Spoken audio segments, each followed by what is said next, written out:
মদ্যপান, ধূমপান ও মাদক সেবন স্বাস্থ্যের পক্ষে ক্ষতিকর। Smoking and alcohol consumption is injurious to health.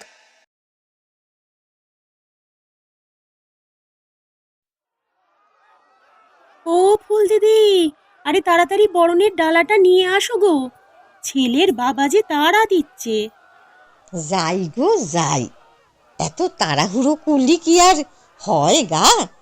এমনিতে বয়স হইছে, ৩৯ বছর ছাড়া একটা ছুরি কি কাজে হাত লাগাতে পারি না? বলিহারি যাই, কোমর দুলিয়ে দুলিয়ে নাচতেই ব্যস্ত।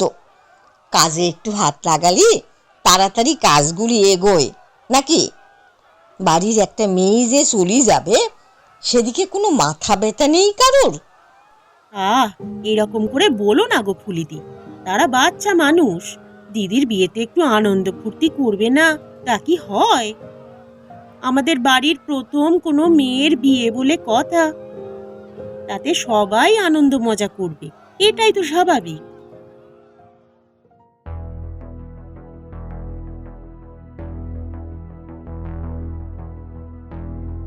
আজকের গল্পের সমস্ত চরিত্র ও ঘটনাবলী কাল্পনিক।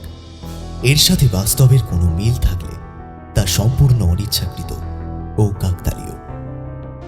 38A বেচউড স্ট্রিটের আজকের বিশেষ নিবেদন লেখিকা প্রিয়াঙ্কা অধিকারীর কলমে নববধূর রাতের আতঙ্ক। আজকের গল্প পাঠ ও গল্পের সূত্রধর আমি সৌরভ। প্রধান চরিত্রে পার্থ, মৌমিতা, দীপেন্দু, শর্মিষ্ঠা, কৃষ্ণকলি, বাসন্তী, দেবলীনা, বর্ণালী, ঝিনুক, রাজ, প্রত্যুষা, দেবজিৎ। শুরু হচ্ছে আজকের বিশেষ নিবেদন নববধূর রাতের আতঙ্ক।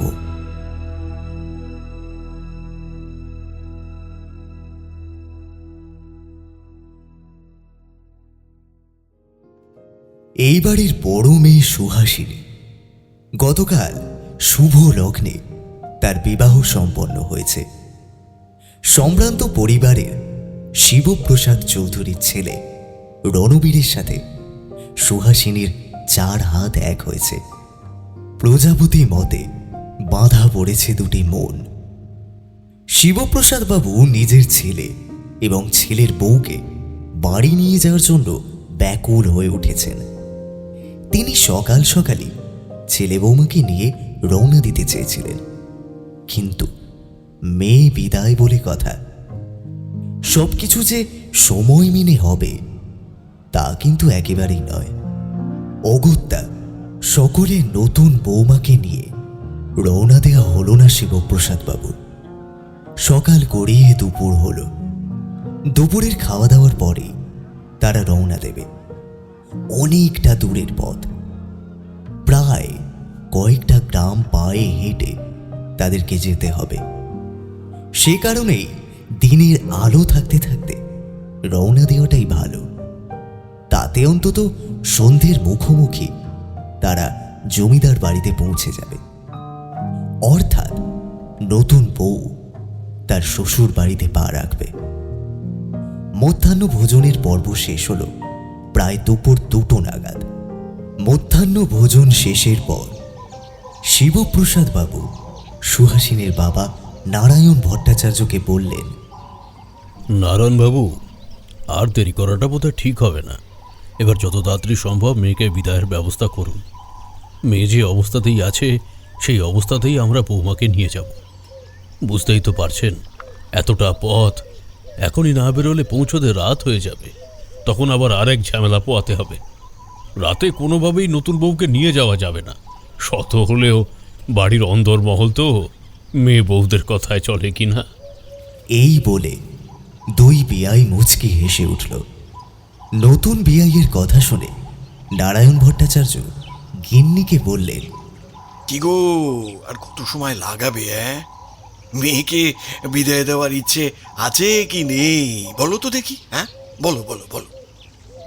ও মা, এ কি অলক্ষণে কথা গো! আমি এখনই বিদায়ের আচার নিয়ম শুরু করছি। হ্যাঁ, তাই করো তাই করো। ওদিকে ওই বেয়াই মশাই তাড়া দিচ্ছে। করছি বাবা করছি, জিনিসপত্র দেখে শুনে নিতে একটু তো সময় লাগবে নাকি? মেয়ে বিদে বলে কথা, যা তা করে তো আর বিদে দিতে পারিনি। এই কথা বলে সুহাসিনীর মা অন্দরমহলে ডাক দিল। ও ফুলিদি, কই গেলে গো? সেই কখন গেছো বরণডালা আনতে? সুহাসিনীর মায়ের চিৎকার ফুলিদি ভালোই শুনতে পেল। প্রত্যুত্তরে ফুলিদি বলল, পাইছি পাইছি, থামো থামো। শিগগির আনো দেখিনি। যাই গো যাই, এত তাড়াহুড়ো করলি কি আর হয় গা? এমনিতে বয়স হয়েছে, ৩৯ বছর ছাড়া। একটা ছুরি কি কাজে হাত লাগাতে পারি না? বলিহারি যাই, কোমর দুলিয়ে দুলিয়ে নাচতেই ব্যস্ত। কাজে একটু হাত লাগালি তাড়াতাড়ি কাজগুলি এগোয় নাকি? বাড়ির একটা মেয়ে যে চলি যাবে, সেদিকে কোনো মাথা ব্যথা নেই কারোর? এরকম করে বলো না গো ফুলিদি, তারা বাচ্চা মানুষ। দিদির বিয়েতে একটু আনন্দ ফুর্তি করবে না, তা কি হয়? আমাদের বাড়ির প্রথম কোনো মেয়ের বিয়ে বলে কথা, তাতে সবাই আনন্দ মজা করবে, এটাই তো স্বাভাবিক। কথাগুলো বলতে বলতে সুহাসিনীর মায়ের চোখের কণা চিকচিক করে উঠল। ফুলিদি হলো নারায়ণ ভট্টাচার্যের বড় দিদি। বয়স ভালোই হয়েছে, বিয়ে করেনি। ভাইয়ের সংসারে তার স্থান। নারায়ণ ভট্টাচার্যের স্ত্রী ফুলিদিকে খুব স্নেহ করেন, সম্মান করেন। দুজন আবেগ ঘন মুহূর্ত শেষ করে সুহাসিনীর বিদায় নিতে মেতে উঠল।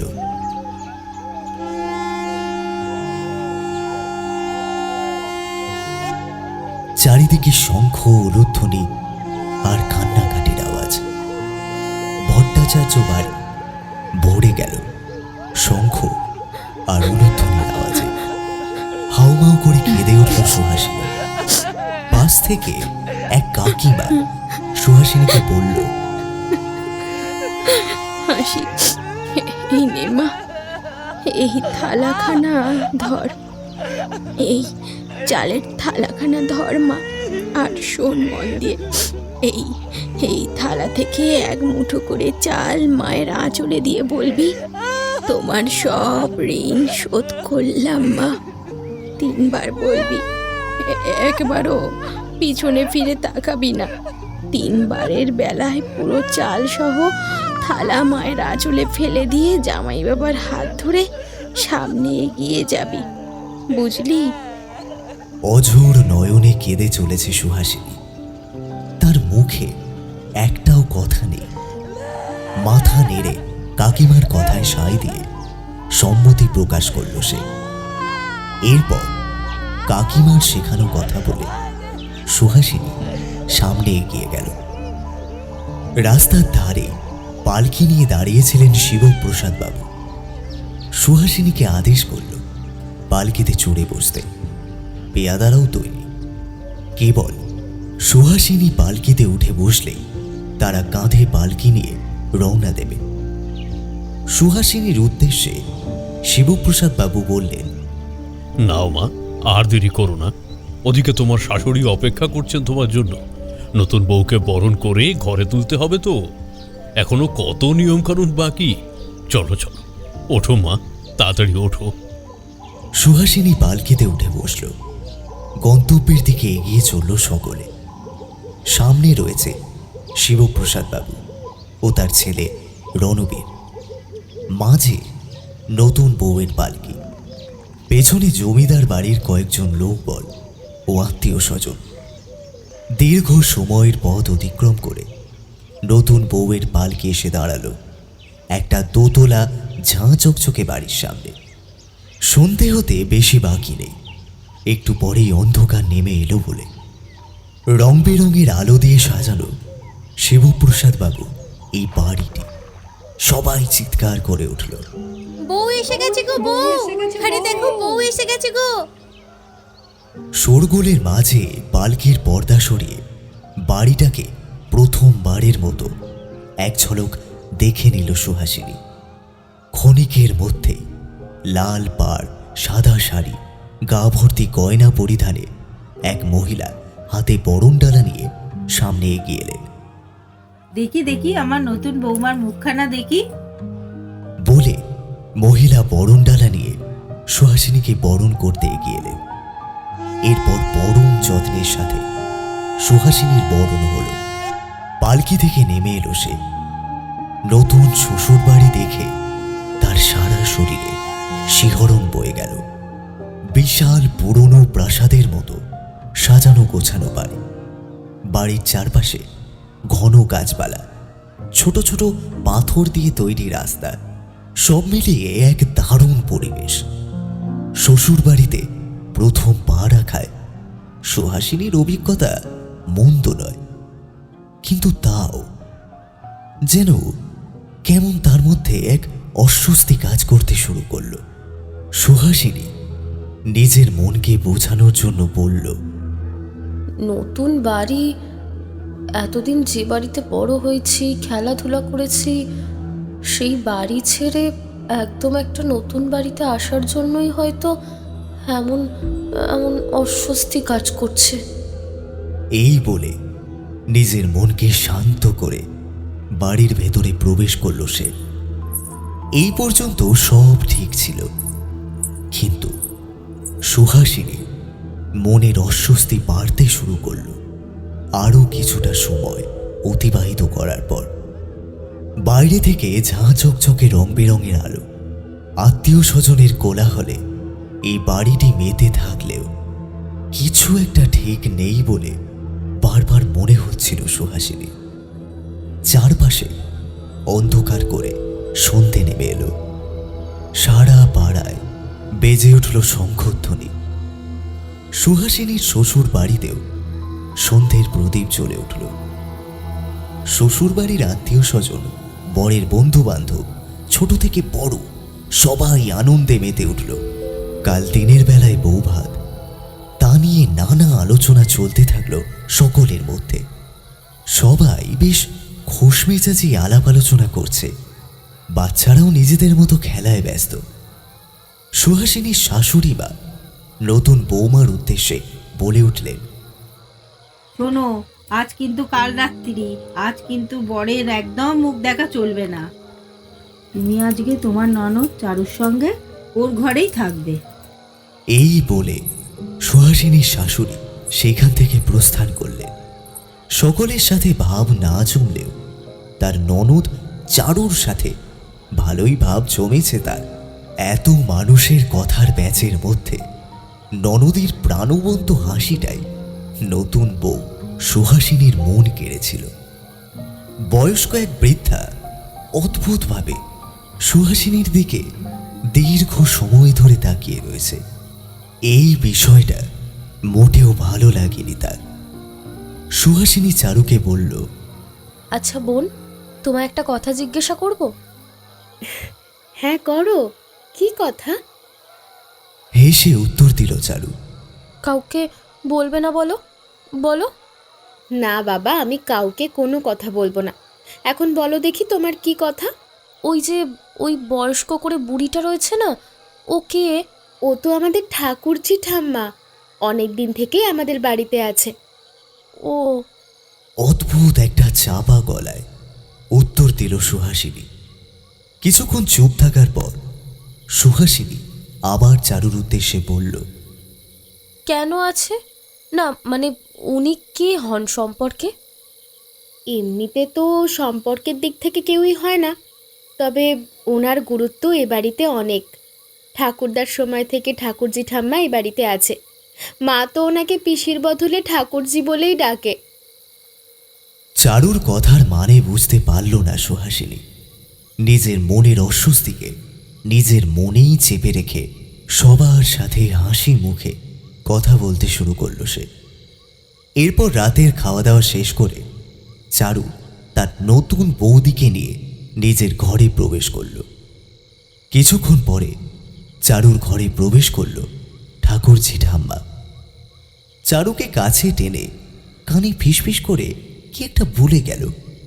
বিষয়টা দেখে বড্ড অবাক হলো সুহাসিনী। ঠাকুরজি ঠাম্মা প্রস্থান করলে সুহাসিনী চারুকে জিজ্ঞাসা করে, কি বলে গেলেন গো উনি তোমাকে? কথা এড়িয়ে যাওয়ার জন্য 16 বছরের চারু সুহাসিনীকে বলল, আব, ও তেমন কিছু না, আসলে আমি সকালে খুব দেরি করে ঘুম থেকে উঠি তো, তাই ঠাকুর জেঠাম্মা একটু শাসিয়ে গেল আমাকে, যাতে কাল তাড়াতাড়ি ঘুম থেকে উঠে পড়ি। কথা শেষ করে চারু বিছানায় ধপ করে শুয়ে পড়ল। চারুর কথা কিছুতেই বিশ্বাস করতে পারল না সুহাসিনী। এই বিষয়ে কথা না বাড়িয়ে সুহাসিনীও ঘুমাতে গেল। নতুন জায়গা, নতুন বিছানায় কিছুতেই ঘুম এলো না তার। অগত্যা সে রাত জেগে কাটালো।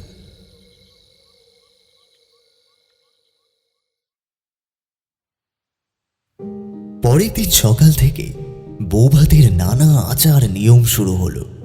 ভালোভাবেই সম্পন্ন হলো সুহাসিনী ও রণবীরের বৌভাত। সন্ধ্যের সময় সুহাসিনী আঙিনায় একা বসেছিল। এমন সময় ঠাকুরজি ঠাম্মা সুহাসিনীর কাছে এলো। নতুন বউ আসার পর থেকে ঠাকুরজি ঠাম্মা একবারও তার কাছে আসেনি। ঠাকুরজি ঠাম্মাকে দেখে সুহাসিনী একটু নড়ে চড়ে বসল। পায়ে হাত দিয়ে প্রণাম করল সে। ঠাম্মা ভালো মন্দ কিছু জিজ্ঞাসা না করে যে কথাটা বলল, তাতে সুহাসিনী বেশ অবাক হলো। ও নতুন বউ, তোকে একখানা কথা বলি। বরের ঘরে যাওয়ার পর কোনোভাবেই কিন্তু ঘরের জানলা খুলবি না, একেবারেই খুলবি না। ফিসফিস করে কথাটা বলল ঠাম্মা। কথাটা শুনে খুব অবাক হলো। সুহাসিনী ব্রু কুঁচকে অবাক হয়ে জিজ্ঞাসা করল, কেন ঠাম্মা? সুহাসিনীর কথার কোনো উত্তর দিল না ঠাম্মা। কেবল দীর্ঘশ্বাস ফেলে সুহাসিনীর কাছ থেকে প্রস্থান করল। সন্ধে গড়িয়ে রাত নামতে পুরো বাড়িটা কেমন রহস্যময় অনুভব হতে থাকল। গতকাল যে তার এমন অনুভূতি হয়নি তেমনটা নয়। গতকালও এই বাড়িতে পা রাখার পর সুহাসিনীর অদ্ভুত অনুভূতি হয়েছিল। অনেক অতিথি সমাগমের জন্য পুরো বাড়িটা গম গম করছিল। তাই এই বিষয়টা গতকাল নিছকই নতুন জায়গা এবং মনের ভুল ভেবে উড়িয়ে দিলেও আজ আর তা কোনোভাবেই করা যাচ্ছে না। কারণ কালকের থেকে অতিথির সংখ্যা আজ প্রায় নেই বললেই চলে। আত্মীয় স্বজন যে যার বাড়িতে ফিরে গেছে। তবে কেন কেন এই বাড়িটা আজ তার অদ্ভুত রহস্যময় বলে মনে হচ্ছে? মনের কৌতূহলকে মনের মধ্যে চেপে রেখে সুহাসিনী রণবীরের সঙ্গে নতুন কক্ষে প্রবেশ করল। ঘরটা বেশ বড়, পুরনো কাঠের আসবাবপত্রে সাজানো গোছানো। বিছানার পাশে একটা পুরনো বড় আয়না রাখা আছে। বিয়েতে যৌতুক হিসেবে পালঙ্ক, আলমারি এসব কিছুই নেয়নি শিবপ্রসাদ বাবু। দেখাশোনার সময় শিবপ্রসাদ বাবু সুহাসিনীর বাবাকে বলেছিলেন, এই পালঙ্ক, আলমারি, খাট এসব নিয়ে আমার কোনো কাজ নেই। এমনিতেই তো বাড়িতে প্রচুর আসবাবপত্র রয়েছে সেগুন কাঠের তৈরি, সেগুলোকে তো আর ফেলে দিতে পারি না। তাই নতুন করে কোনো আসবাবপত্র আপনাকে দিতে হবে না। শিবপ্রসাদ বাবুর কথা শুনে সুহাসিনীর বাবা বলেছিল, হ্যাঁ, না না, তা কি করে হয়? মেয়ের বিয়ে দিচ্ছি বলে কথা, তাকে মনের মতো করে সাজিয়ে গুছিয়ে না দিলে বড্ড বড্ড অস্বস্তি হবে যে।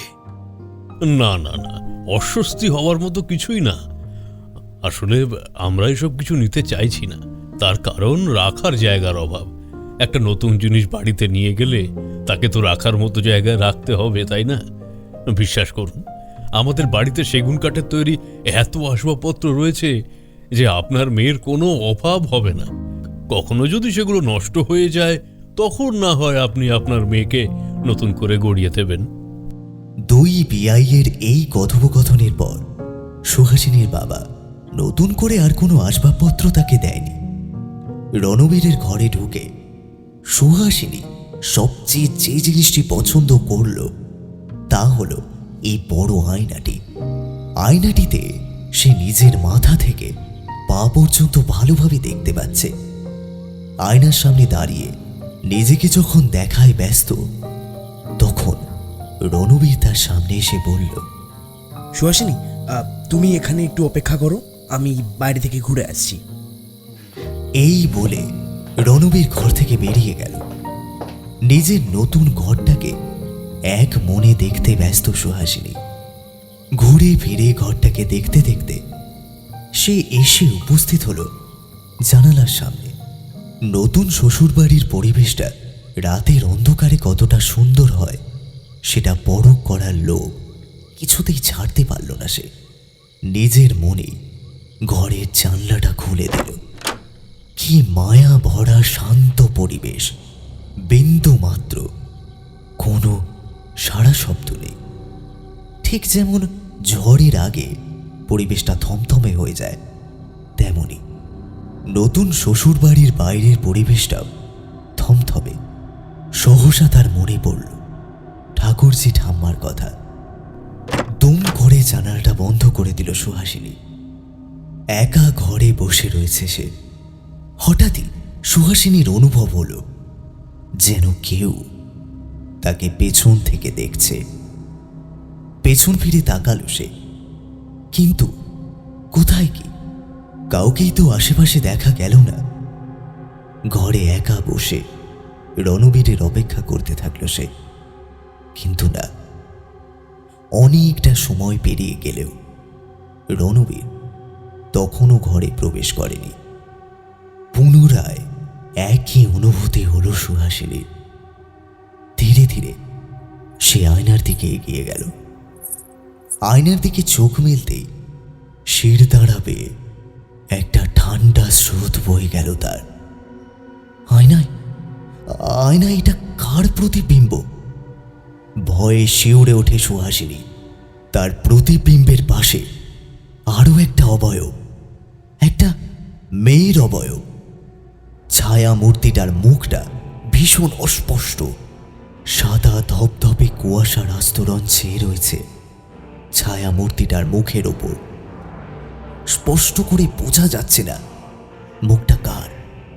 লাল টুকটুকে বেনারসি পরে দাঁড়িয়ে রয়েছে নারী ছায়া মূর্তিটি। আতঙ্কে চিৎকার করে উঠল সুহাসিনী। তার চিৎকার শুনে দৌড়ে এলো রণবীরের বোন চারু। চারুকে দেখে জড়িয়ে ধরল সুহাসিনী। ভয়ে তখনও সে কাঁপছে। নতুন বউ দিদিকে বুকে জড়িয়ে নিয়ে চারু বলল, কি হয়েছে? তুমি এরকম কাঁদছো কেন? কি হয়েছে বৌদি? ও বৌদি! চারুর কথার কোনো উত্তর দিল না সুহাসিনী। চারুকে শক্ত করে চাপটে ধরেছে সে। কোনোভাবেই সে তাকে ছাড়তে রাজি নয়। জোর করে সুহাসিনীকে সামনে নিয়ে কাঁধ দুটো ঝাঁকিয়ে চারু বলল, কি হয়েছে বলো তো?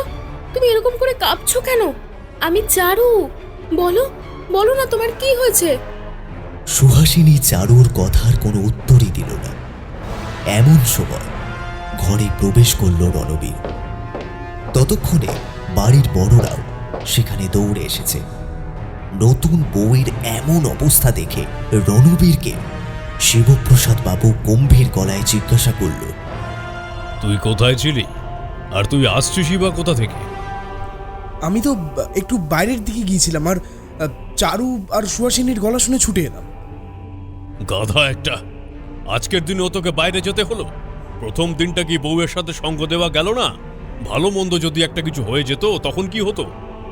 আমি আমার নতুন বিয়াইকে মুখ দেখাতাম কি করে? হ্যাঁ, সত্যি তোকে আমার কিছুই বলার নেই। তোর মতো ছেলে থাকতে যে কোনো বাবাকেই দুশ্চিন্তায় থাকতে হবে। যাকে যা, যা হওয়ার হয়ে গেছে। এখন দেখ বৌমা এরকম ভয় পেয়ে আছে কেন। যা। রণবীর সুহাসিনীর দিকে এগিয়ে এলো। হাতে জলের গ্লাস নিয়ে বলল, নাও নাও, এই জলটুকু একটু খেয়ে নাও। রণবীরের হাত থেকে জলের গ্লাস নিয়ে দ্রুত খেতে থাকলো সুহাসিনী। এরপর রণবীর জিজ্ঞাসা করল, বলো তো এবার কি হয়েছে? তুমি এরকম করছো কেন? কোনো উত্তর না করে সুহাসিনী বারবার আয়নার দিকে তাকিয়ে ভয়ে কাঁপতে থাকে। নতুন বৌমার এই অবস্থা দেখে শিবপ্রসাদ বাবুর স্ত্রী একটু ধমকের সুরে বলে উঠল, কি ব্যাপার বলো তো? তুমি কি কিছু দেখেছো, নয়তো ভয় এরম কাঁপছো কেন? শাশুড়িমার কথা শুনে সুহাসিনীর কান্নার স্বর আরো বেড়ে গেল। চারু তাকে জড়িয়ে ধরে বলল, কোনো ভয় নেই। কি হয়েছে বলো তো দেখি। দেখো, তুমি যদি আমাদেরকে না বলো আমরা বুঝবো কি করে? লক্ষ্মীটি আমার, বলো না কি হয়েছে। দীর্ঘ সময়ের পর আয়নার সামনে দাঁড়িয়ে তার এই অভিজ্ঞতার কথা সবাইকে বলল সুহাসিনী। সুহাসিনীর মুখে এইসব কথা শুনে বাড়ির সকলের মুখ মলিন হয়ে গেল। কারুর মুখ থেকে কোনো কথা বের হলো না। এমন সময় ঠাকুরজি ঠাম্মা বলে উঠল, তুই কি কোনোভাবে জানলা খুলেছিলি? ঘাড় নেড়ে হ্যাঁ উত্তর দিল সুহাসিনী। নতুন বউয়ের এমন অবাধ্যকর আচরণ দেখে ঠাম্মা বলে উঠল, তোকে আমি বারণ করেছিলাম। বারণ করেছিলাম তো তোকে আমি। কেন কেন তবে তুই আমার কথার অবাধ্য হলি? নতুন একটা জীবন শুরু করতে যাচ্ছিস, প্রথম দিনটাও কি গুরুজনের কথাটা মানা গেল না? শয়তান মেয়ে, নাকি বাপ মা এসব কিছুই শেখায়নি? গুরুজনের কথা যে শুনতে হয় সেটা নিশ্চয়ই মা শিক্ষা দেয়নি, নতুবা এমন অবাধ্য হতিস না। ঠাকুরজি ঠাম্মার এমন কথার গাম্ভীর্য দেখে শিবপ্রসাদ বাবুর স্ত্রী বলে উঠল, আহ ঠাকুরজি, থামো দেখি। বৌমা এই বাড়িতে নতুন, সে কি করে বুঝবে এত কিছু? যদিও তোমার কথাটাও শোনা উচিত ছিল, কিন্তু তা যখন শোনেনি, সেটা নিয়ে বকাবকি করে তার কোনো লাভ নেই। কাজেই যা সর্বনাশ হওয়ার সে তো হয়েই গেছে। এখন শুধু এই সর্বনাশ থেকে কিভাবে বেরিয়ে আসা যায় সেই রাস্তাটাই আমাদের ভাবতে হবে। ভাব, তোদের বাবার প্রচুর সময় আছে। ভাব, আমি এসবের কিছু করতে পারবো না। এই বলে সেখান থেকে হনহনি চলে গেল ঠাকুরজি ঠাম্মা। পরিস্থিতি আগের থেকে খুব জোরালো হচ্ছে দেখে রণবীর সুহাসিনীকে বলল, তুমি এসব নিয়ে একদম ভেবো না। আসলে নিজের বাড়ি ছেড়ে এই বাড়িতে নতুন তো, তাই তুমি কিছু স্বপ্ন দেখেছো। যা দেখেছো সেটা সম্পূর্ণ ভুল। রণবীরের এমন কথা শুনে শিবপ্রসাদ বাবু বলে উঠল, থাক, তোকে আর মাতব্বরি করে ভুল ঠিকের বিচার করতে হবে না। এবার যা করার আমরাই করব। তবে সবার আগে বৌমার এই সত্যটা জানা উচিত। সত্যি? কি সত্যির কথা বলছে? সুহাসিনী কিছুই বুঝে উঠতে পারে না। কিন্তু বাবা। না, কোনো কিন্তু না। এর থেকে বড় সর্বনাশ সবার আগেই বৌমাকে আমাদের সবটা জানিয়ে সতর্ক করা উচিত। এই বলে শিবপ্রসাদ বাবু সুহাসিনীর উদ্দেশ্যে বললেন, শোনো বৌমা, তোমার ঠাকুরজি ঠাম্মা যে কথাটা বলেছিল সেটা তোমার শোনা উচিত ছিল। তা না শুনে তুমি যে ভুলটা করেছো তা কিন্তু সত্যিই তোমার কাছ থেকে আমি আশা করিনি। অনেক সাধ করে আমি তোমায় এই বাড়িতে বৌমা করে এনেছি। তোমার বাবাকে আমি কথা দিয়েছি এই বাড়িতে তোমার কোনো রকম কোনো অযত্ন হবে না। হঠাৎ করে যদি তোমার ভালো মন্দ কিছু হয়ে যায়, আমি তোমার বাবার কাছে কি করে মুখ দেখাই বলো তোমা? তাই এখন থেকে আমরা যে যা বলবো তোমাকে কিন্তু সেটাই মেনে চলতে হবে, নতুবা বিপদটা তোমারই বেশি হবে। শিবপ্রসাদ বাবুর এই ভারী ভারী কথা শুনে সুহাসিনী যে ভয় পাচ্ছে তা একেবারেই নয়। কাঁপা কাঁপা গলায় শ্বশুর মশাইয়ের উদ্দেশ্যে সে বলে উঠল, কিন্তু কিন্তু ওই মেয়েটা, লাল বেনারসি পরা মেয়েটা, ওটার সাথে আমার কথা শুনে চলা না চলার কি সম্পর্ক বাবা? আছে, সম্পর্ক আছে। আর সম্পর্ক আছে বলেই তোমার ঠাম্মা তোমায় এত বকাবকি করে গেলেন। আসলে সব কিছু জানতে গেলে তোমাকে একটা বিষয় এখনই বলাটা প্রয়োজন বলে মনে করছি। কি বিষয়? আমাদের কাউকে ভুল বোঝো না। যে বিষয়টা এখন আমি তোমায় বলতে যাচ্ছি সেটা শুনলে হয়তো তুমি কিছুটা ভয় পাবে, কিন্তু ভয় পাওয়ার কোনো দরকার নেই। আমরা সবাই তোমার সাথে আছি। একে অপরের সাথে হাতে হাত মিলিয়ে থাকলে কোনো বিপদই আমাদের ছুঁতে পারবে না। শোনো, তবে আজ থেকে বহু বছর আগেকার কথা, আমার ঠাকুরদার সময়ের কথা। তখন এই বাড়িতে এক নববধূ এসেছিল, তার নাম রাজনন্দিনী। সম্পর্কের দিক থেকে রাজনন্দিনী কে হয় সেটা আমার ঠিক জানা নেই, এ বিষয়ে ঠাকুরদাও কখনো কিছু বলেনি। যেটুকু জানি, বংশানুক্রমিকভাবেই জানা, রাজনন্দিনীর বউ ভাতের রাতে রাজনন্দিনী হঠাৎ নিখোঁজ হয়ে যায়। তার নিখোঁজের সন্ধান আজও মেলেনি। নানা মানুষ নানা রকম মত প্রকাশ করেছে। কেউ কেউ বলতো রাজনন্দিনীর সাথে অন্য কারোর সম্পর্ক ছিল, তার সাথেই পালিয়ে অন্যত্র কোথাও হয়তো সংসার পেতেছে। কেউ বা আবার বলতো কোনো অশুভ কিছু তাকে গ্রাস করেছে। কোনটা যে সত্য তা আমরা কেউই জানি না। তবে যেটুকু শুনেছি, রাজনন্দিনী ঠাকুরদার কোনো এক ভাইয়ের বিবাহিতা স্ত্রী ছিলেন। আমাদের ঠাকুরদা ছিলেন সবার বড়। ভাইয়ের বউয়ের এভাবে নিখোঁজ হয়ে যাওয়ার পর আবার ভাইকে নতুন করে বিয়ে দিয়েছিলেন অন্য জায়গায়। কিন্তু দ্বিতীয় নতুন বউয়ের বউভাতের পর ঘরের ভেতর থেকে তার মৃতদেহ পাওয়া গিয়েছিল।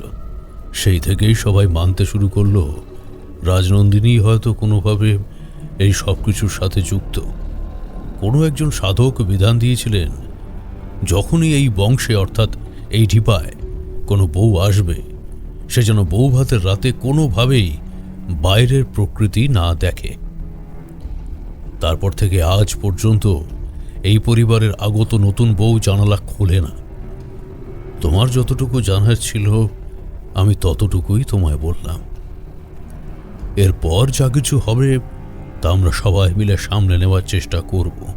তবে তোমার কাছে আমার একটাই অনুরোধ, মা, বড়রা যদি কোনো কথা বলে সেগুলো অমান্য করে চলো না। নতুন এই বাড়িতে এসেছো, তাই কয়েক মাস যাক, বছর ঘুরুক, সবটা ভালোভাবে বুঝে শুনে নাও। তারপর না হয় নিজের মতো করে চলো, কেমন? আচ্ছা, এখন তবে আমরা চাই তোমরা বিশ্রাম করো। বিয়ে নিয়ে যা ধকল গেল তাতে তোমাদের এখন বিশ্রামেরই প্রয়োজন। এই বলে শিবপ্রসাদ বাবু এবং বাকি সকলে রণবীর ও সুহাসিনীর ঘর থেকে প্রস্থান করল। বাবা মা সকলের চলে যাওয়ার পর রণবীরের দিকে বিস্ময় তাকিয়ে রইল নতুন বউ। দরজা বন্ধ করে সুহাসিনীর উদ্দেশ্যে সে বলল, বাড়ির বয়স্করা যা বলে তা কিছুদিন একটু শুনে চলো। আমিও চেষ্টা করব সবসময় তোমার সাথে থাকার, তোমাকে সঙ্গ দেওয়ার।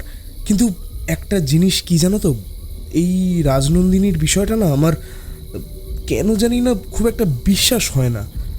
না না, একদম ঘাবড়ানোর প্রয়োজন নেই। আমি যে ঈশ্বরকে বিশ্বাস করি না তা কিন্তু নয়, তাও এই বিষয়টা কেন মানতে পারি না জানি না। নানা রকম প্রশ্ন ভিড় করে আসে মনের মধ্যে। রণবীরের কথা শুনে সুহাসিনী বলল, আচ্ছা, তোমার জ্ঞান হওয়ার পর থেকে এরকম ঘটনা তুমি কখনো দেখোনি? মুচকি হেসে রণবীর বলল,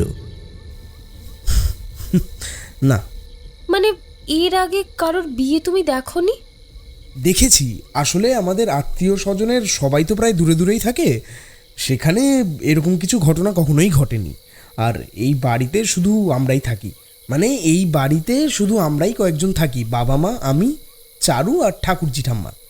সুহাসিনী দীর্ঘশ্বাস ফেলে বলল, ও আচ্ছা, ঠিক আছে, এসব বিষয় নিয়ে এখন আর ভাবার কোনো প্রয়োজন নেই।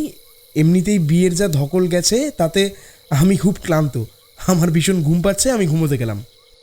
কথা শেষ করে রণবীর ঘুমাতে গেল। সুহাসিনীর চোখে ঘুম নেই। শুয়ে শুয়ে ঠাম্মার সেই সাবধান বাণী মনে করল। এই জন্যই কি জানালা খুলতে বারণ করেছিল ঠাম্মি? না না, কিছুতেই সে চোখ বন্ধ করে ঘুমাতে পারছে না। চোখ বন্ধ করলে সেই বিভৎস প্রতিবিম্ব তার চোখের সামনে ভেসে উঠছে। পরনে লাল বেনারসি, গা ভর্তি গয়না, কিন্তু মুখটা বড়ই অস্পষ্ট। কে এই মেয়েটি? কি নাম? দু চোখের পাতা সারা রাত এক করতে পারল না সুহাসিনী। মনের মধ্যে নানান রকম প্রশ্ন বের করে আসতে লাগলো। সহসা সুহাসিনী শুনতে পেল এক কিশোরীর কণ্ঠস্বর। সুহাসিনী রণবীরকে ডেকে উঠে বলল, শোনো না, বাইরে না কেউ যেন ফিসফিস করে ডাকছে। এত রাতে কে ফিসফিস করবে বলো তো? সত্যি বলছি, তুই কান পেতে শোনো, কোনো এক মেয়ের গলা। ওহো, এসব কিচ্ছু না। আরে তুমি ভয় পেয়ে আছো বলে এইগুলো তোমার মনে হচ্ছে। এসব বাদ দাও, বাদ দাও। এখন এখন ঘুমিয়ে পড়ো, যা হবে কাল সকালে কথা হবে, ঘুমাও। রণবীরের কাছ থেকে কোনো রকম প্রতিক্রিয়া না পেয়ে অগত্যা গুটিসুটি মেরে কানে বালিশ চাপা দিয়ে সুহাসিনী চুপটি করে ঘুমিয়ে পড়ল। পাখির কোলাহলে সুহাসিনীর ঘুম ভাঙল।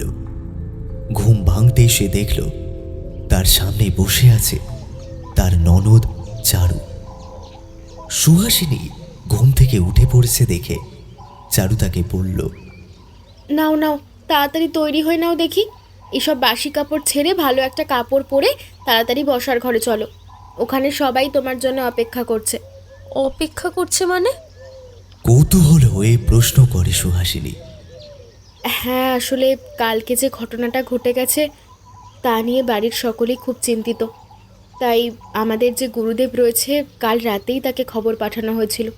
তিনি আজ সকালেই আমাদের বাড়িতে এসে হাজির হয়েছে। বাড়িতে শান্তি স্থাপনের জন্য পুজো করা হবে। ও, আমি সেখানে গিয়ে কি করব? তুমি কি করবে মানে? তুমি যাবে, গুরুদেবকে প্রণাম করবে। তুমি নতুন বউ না? এরপর সুহাসিনীকে নিয়ে চারু বসার ঘরে গেল। কাঠের একটা জলচৌকির ওপর বসে রয়েছেন শিবপ্রসাদ বাবুর বাড়ির গুরুদেব স্বামী বজ্রগোপাল। সুহাসিনী তাকে প্রণাম করে চারুর পাশে এসে বসল। বৌমা ভারী মিষ্টি হয়েছে। এরপর সামান্য কিছু জল মিষ্টি গ্রহণ করে স্বামী বজ্রগোপাল পাঁজি দেখতে বসলেন। শিবপ্রসাদ বাবু গুরুদেবকে বললেন, দেখুন গুরুদেব, আপনি ভালো করে সময় নিয়ে দিনক্ষণ দেখুন। সামনাসামনি যে দিনটা ভালো হবে বলুন, ওই দিনেই আমরা পুজো করব। বাড়ির সকলে উপস্থিত শিবপ্রসাদ বাবু, তার স্ত্রী চারু, রণবীর, সুহাসিনী সকলে দীর্ঘ সময় গম্ভীর হয়ে পাঁজি দেখছিলেন গুরুদেব। মৌনতা ভঙ্গ করে তিনি বলে উঠলেন, শোন শিবু, তুই যে বাড়িতে শান্তি স্থাপনের জন্য সত্যনারায়ণের পুজো করতে চাইছিস তা ভালো কথা। তবে যে বিষয়টি তুই আমায় বললি সেই সব কিছু শুনে আমার মনে হলো তোদের বাড়ির যে দীর্ঘদিনের পুরানো প্রতিষ্ঠিত দেবী রয়েছে, অর্থাৎ গ্রামের মাঝখানে যে রক্ষাকালী মায়ের মন্দির রয়েছে, সেই মাকে ঘরে এনে পুজো কর। আমার মনে হয় তাতে তোদের মঙ্গল বই অমঙ্গল হবে না। গুরুদেবের কথা শুনে শিবপ্রসাদ বাবু বলে উঠলেন, আপনি যেমনটা বলেন গুরুদেব, আপনার কথা আমরা তো আর অমান্য করব না। এতদিন আপনার কথা শুনেই তো আমরা চলেছি, আজও তার অন্যথা হবে না। আপনি যা বিধান দেবেন আমরা সেই বিধানই মাথা পেতে নেব। বেশ, আমার এই বিধান দেওয়ার কারণ রয়েছে। আসলে মা রক্ষাকালীর পুজো করলে সমস্ত সংকট বিপদ থেকে রক্ষা পাওয়া যায়। তোর বাবা মন্দিরে গিয়ে এই পুজো করত। সে পরলোক গমন করার পর তোরা তো আর যাস না বললেই চলে। তাই বলছি, মাকে ঘরে এনে সমস্ত আচরণ বিধি মেনে পুজো কর। এত সমস্ত বাধা বিপত্তি কেটে যাবে। মূলত নিষেধকালে তন্ত্রমতে মায়ের পুজো হয়ে থাকে। যা কিছু লাগবে তা সবই আমি ফর্দ করে বলে দেব। তুই শুধু সময়ের মধ্যে সব আয়োজন করে রাখিস। সামনের ভাদ্র মাসের কৃষ্ণ ত্রয়োদশী তিথি রক্ষাকালী মায়ের পুজোর উত্তম সময়। হাতে ওই ধর 6 দিনের মতো সময় আছে।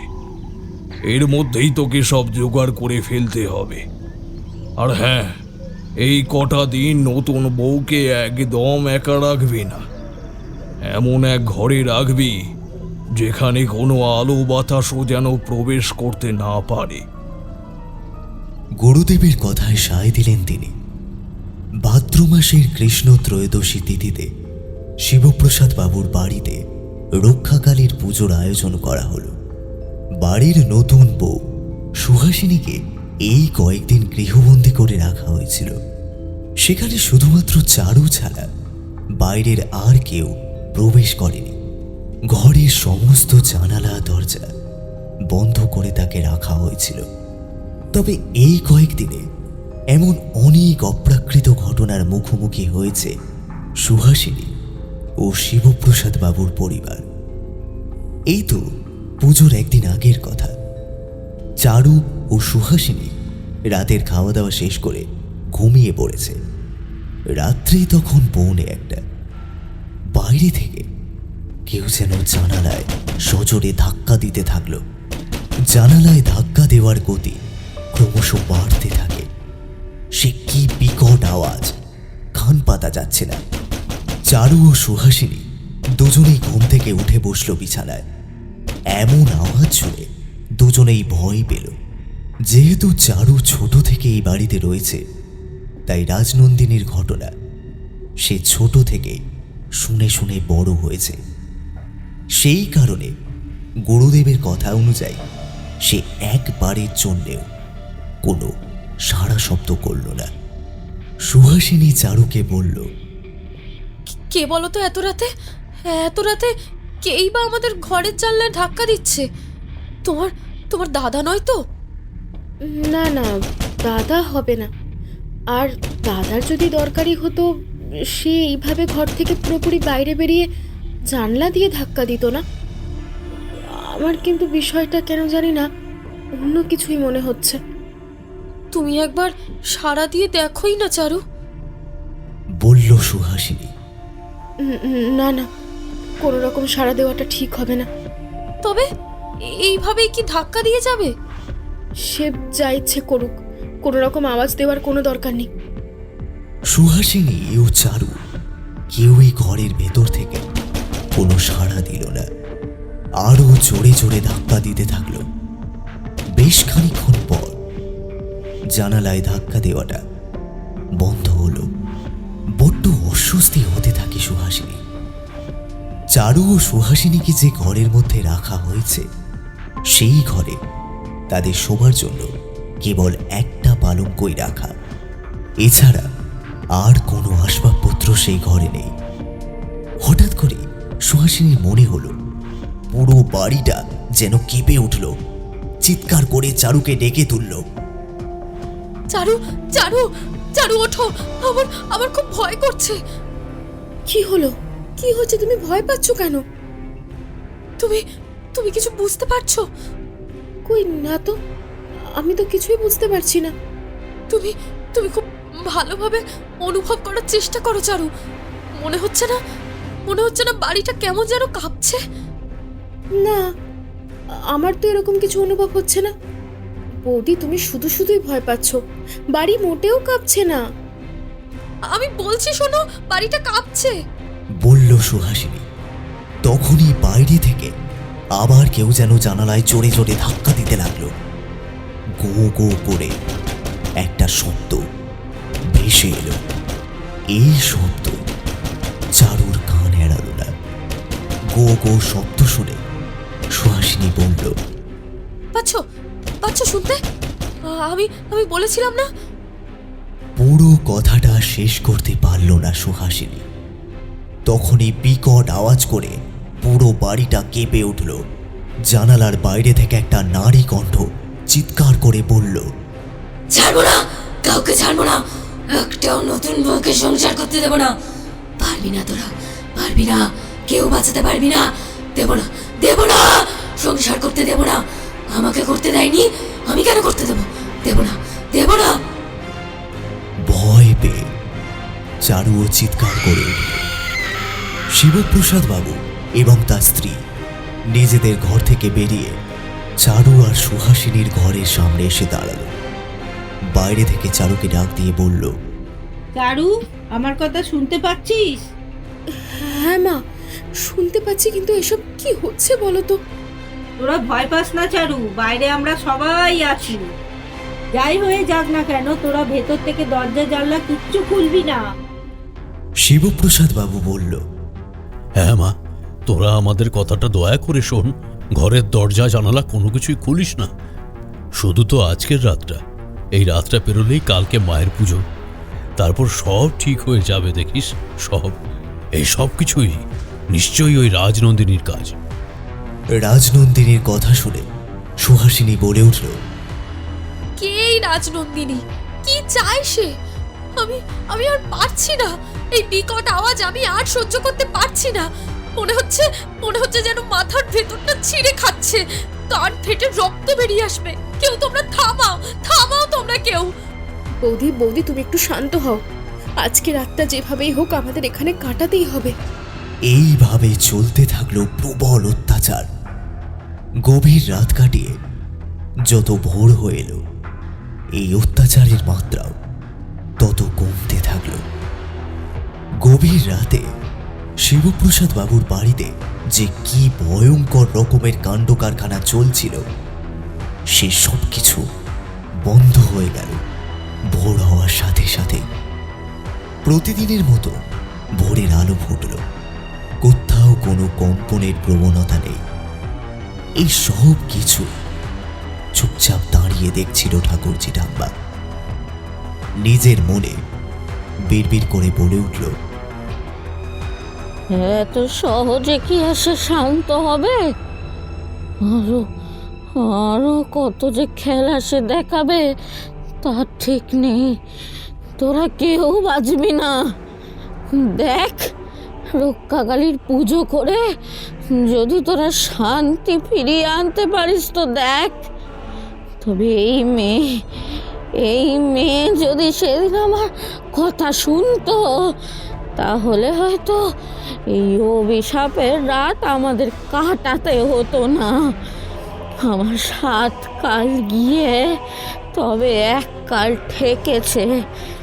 তোদের ছেলে মেয়ে এখন বড় হয়েছে, ঘরে নতুন বউ এসেছে, তারা কি আর আমার মতো বুড়ির কথা শুনবে?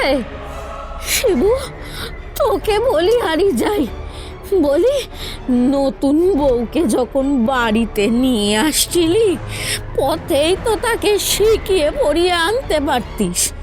এই বাড়িতে আসার পর তার কি করা উচিত আর কি করা উচিত নয়, তোরা নিজেদের কাজ যদি নিজেরাই সময় মতো থাকতে থাকতে করতিস না, তাহলে এরকম দিন আর দেখতে হতো না।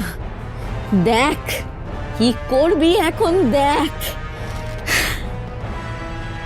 এতটা কথা বলে দীর্ঘশ্বাস ফেলে চলে গেল ঠাকুরজি ঠাম্মা। মায়ের পুজোর জন্য সবকিছু আয়োজন শেষ করল শিবপ্রসাদ বাবু। এই কাজে সাহায্য করেছে তার একমাত্র ছেলে রণবীর।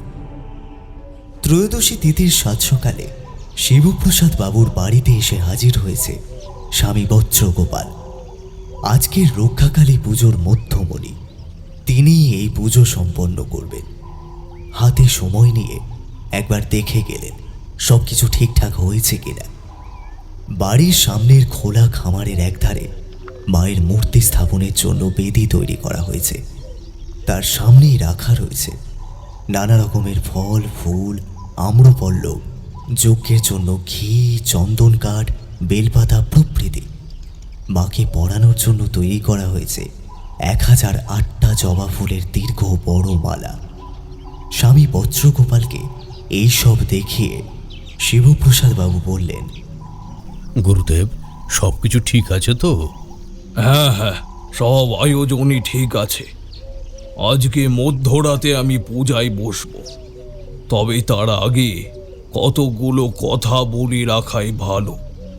পূজা চলাকালীন যতক্ষণ না আমি তোদেরকে বাড়ির থেকে বাইরে আসতে বলবো, ততক্ষণ তোরা বাইরে আসবি না।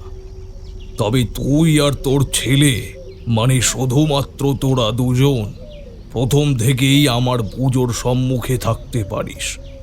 কোনো নারী সেখানে উপস্থিত থাকতে পারবে না। যখন তাদের প্রয়োজন হবে আমি নিজেই বলে দেব। মনে থাকবে তো?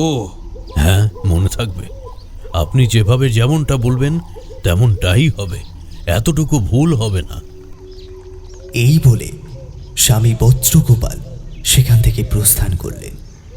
সমস্ত আয়োজন প্রায় শেষ, এখন শুধু অপেক্ষা রাত্রি হওয়ার।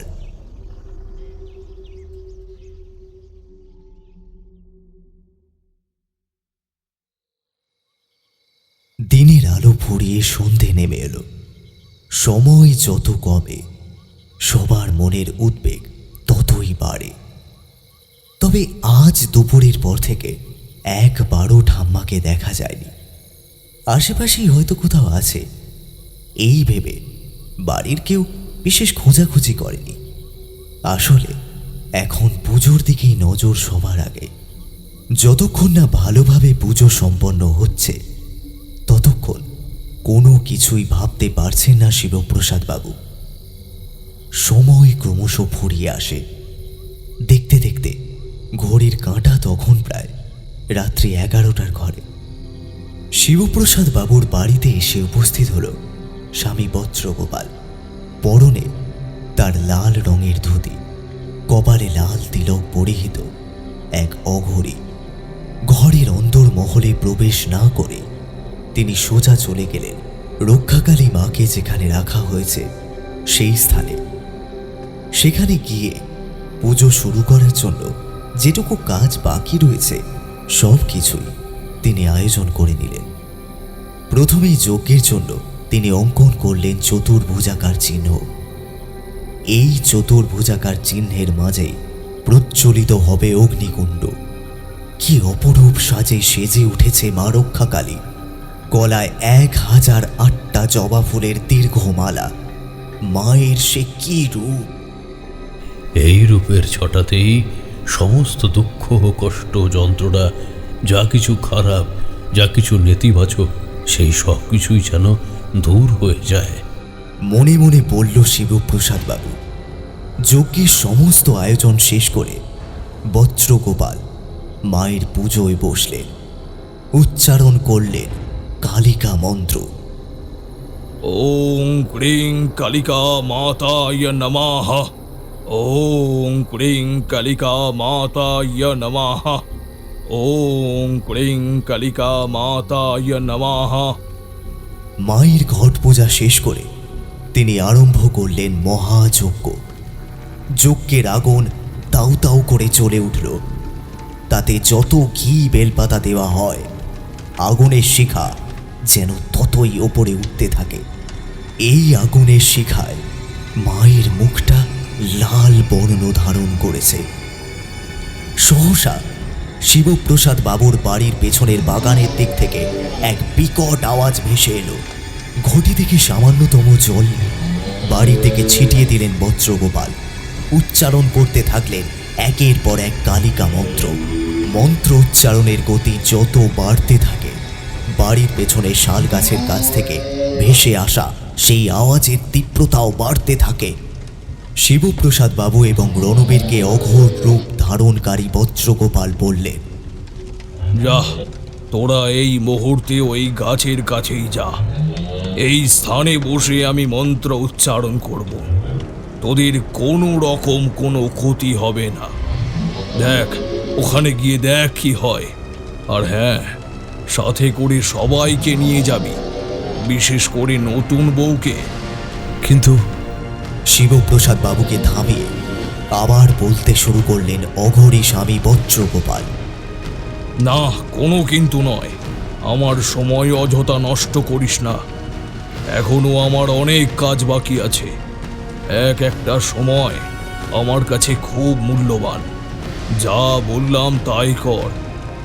নতুন বউকে নিয়ে তোরা ওই গাছের কাছে যা। তবে মনে রাখিস, গাছ থেকে তোদের দূরত্ব ঠিক যেন 21 পা থাকে।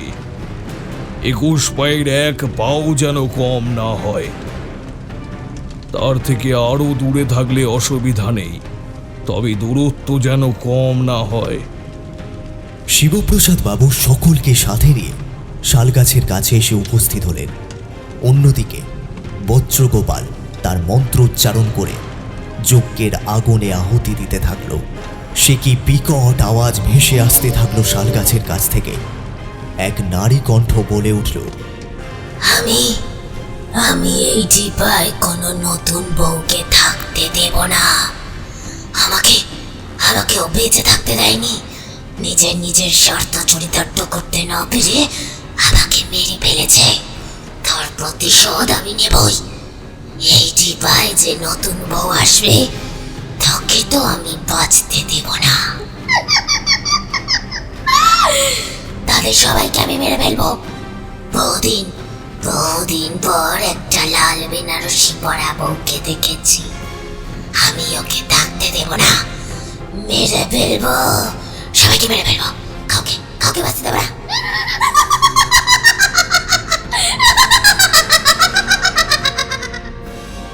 এই বলে অট্ট হাসিতে মেতে উঠল সেই নারী। তাকে চোখে দেখা যাচ্ছে না, কিন্তু তার উপস্থিতি অনুভব করতে পারছে সকলে। ক্ষণিকের মধ্যে দাউ দাউ করে আগুন জ্বলে উঠল শালগাছের গোড়ায়। সবাই অবাক হলো, ভয় পেল। দাউ দাউ করে জ্বলতে থাকলো এতদিনের পুরনো শালগাছের গোড়াটা। তখনই পেছন থেকে এসে হাজির হলো স্বামী বজ্রগোপাল। তিনি বললেন, আগুন নিভে গেলে এই গাছের গোড়া থেকে পোড়া মাটি নিয়ে গঙ্গায় ভাসিয়ে দিয়ে আসবি। সব বিপদ কেটে গেছে। এরপর থেকে সবকিছু ঠিক থাকবে, সব কিছু ভালো হবে। বিপদ কেটে গেছে? প্রশ্ন করে শিবপ্রসাদ বাবু। হ্যাঁ, সব বিপদ কেটে গেছে। যার থাকার নয় সে কোনোদিন এই পৃথিবীতে টিকে থাকতে পারবে না। যেখানে যার যতটুকু সময় থাকার, সে সেখানে ঠিক ততটুকুই থাকবে। রাতের অন্ধকার কাটিয়ে ভোরের আলো ফুটতে শুরু করল। সুহাসিনী স্বামী বজ্রগোপালের উদ্দেশ্যে বলল, এতক্ষণ আমাদের সবার চোখের সামনে যা হলো তা কি ছিল? এই কি তবে রাজনন্দিনীর আত্মা ছিল? সুহাসিনীর কথায় মুচকি হেসে কর্কশ গলায় স্বামী বজ্রগোপাল বললেন, সব কিছুর উত্তর চোখের সামনে কি দেখা যায়? কিছু জিনিস অদেখাই ভালো। একটা কথা সব সময় মনে রেখো, সব সময় যা দেখা যায় তা কিন্তু সত্য নাও হতে পারে। তাই সব প্রশ্নের উত্তর না খোঁজাই ভালো। এই ঘটনার পর থেকে ঠাকুরজি ঠাম্মাকে আর শিবপ্রসাদ বাবুর বাড়িতে দেখা গেল না।